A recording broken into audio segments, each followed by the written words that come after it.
Underestimate করা কত কি না ইস্যু না থাকলেও, আর এখানে তো ইস্যু জাদুল্যমান, তাকে এসে পড়া বাজায় বলছে বের হয় এটাতে, এমোশন থেকে বের হয়, দাওয়াতি কাজ করা যাবে।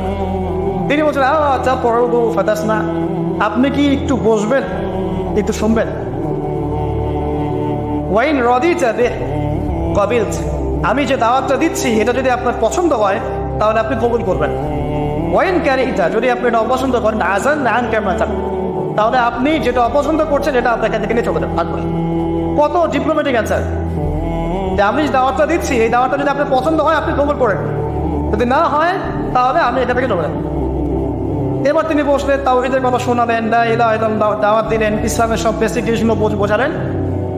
সাদ বিন মুআয রাদিয়াল্লাহু আনহু ইমিডিয়েট ইসলাম কবুল করলেন এবং তার মধ্য দিয়ে 80টা পরিবার ইসলাম কবুল করলেন। এই হচ্ছে দায়ীর ক্যারেক্টার হওয়া উচিত। আল্লাহ পাক আমাদেরকে তার মতো দায়ী হওয়ার তৌফিক দান করুন, আমিন।